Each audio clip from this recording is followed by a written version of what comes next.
Pokemon, Spawn, and Hawaiian drones. All on Geek This Week.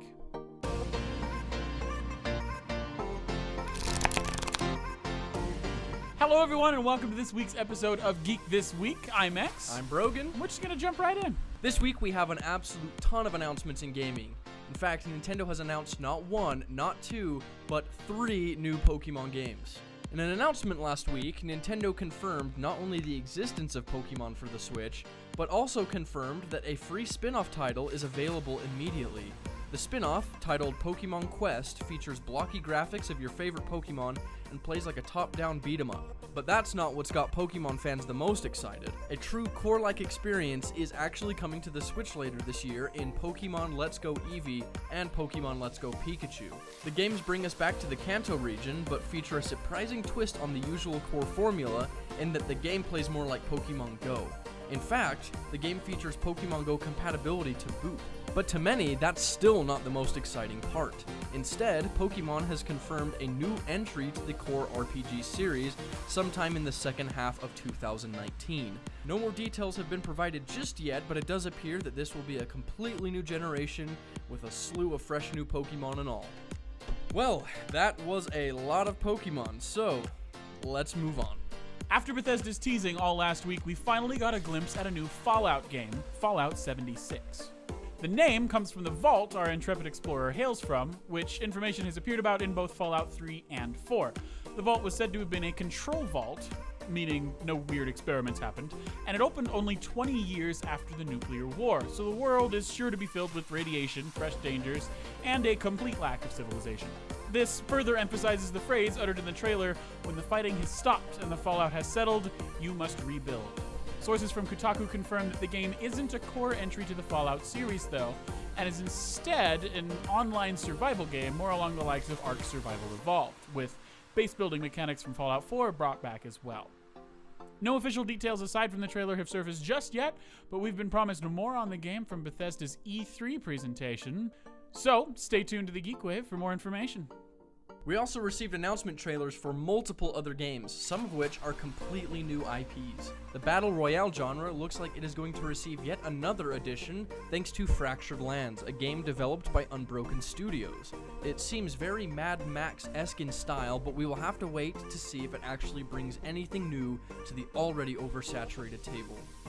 Another trailer showcased a game simply titled World War III, developed by The Farm 51, a lesser-known game studio that has previously created games like Necrovision and Get Even to some fairly decent reviews.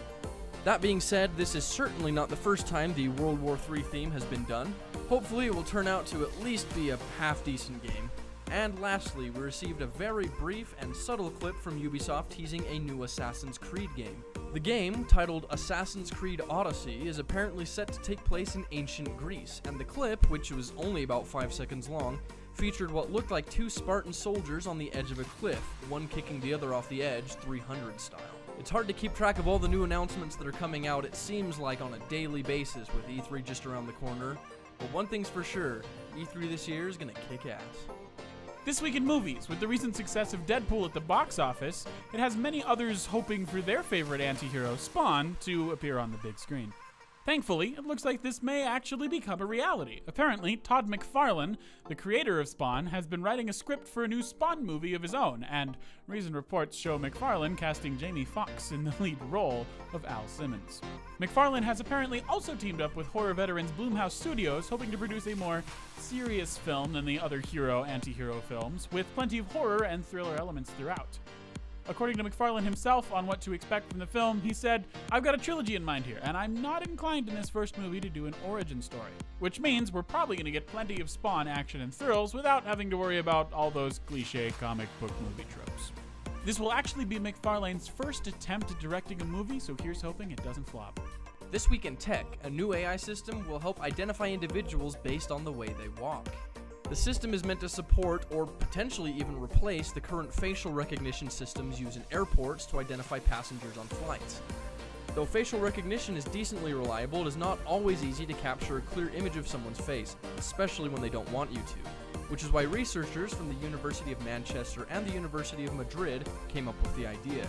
The system is apparently extremely accurate, having been tested on at least 127 different subjects and determining the identities of these individuals with 99% accuracy, which is more accurate than many facial recognition methods at the moment. Now we just get to look forward to security cameras watching our whole body instead of just our face. Thanks to drone technology, search teams have been able to save dozens of Hawaiian citizens from the recent volcanic eruptions. With molten rock flowing all over the place, it can be very difficult to locate people trapped among the streams, and even more difficult to find a safe route out. Using drones to monitor the magma's travels, rescuers were able to confidently lead people to safety, knowing they weren't accidentally walking directly towards another stream of lava. Citizens that were more difficult to get to were not only located by the drones, but were able to follow the drone itself as it flew on a path out of the chaos. Seems like we're finding new uses for drones every day, and I'd approve of this one for sure.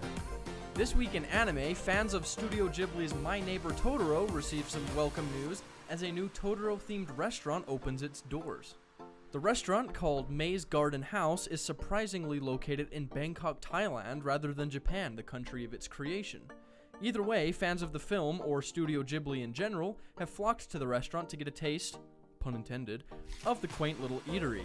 The restaurant apparently features multiple areas from the film, including the Orchid Glasshouse, the Boatwater Pool, as well as the library, and even a playground for children to play on. And of course, it also features food and plush versions of characters from the film. Totoro fan or not, this is certainly a restaurant that needs to go on your bucket list. This week in science, a company in Australia has developed a new method of creating rayon fibers, which are used to replace fabrics like cotton and wool. The old method required the gathering of tons of plant fibers, which were mixed with a whole slew of toxic chemicals before being able to be used. This new, more eco-friendly method implements microbes, which consume biomass and waste, leaving cellulose in its place, which can then be used to produce these same exact rayon fibers.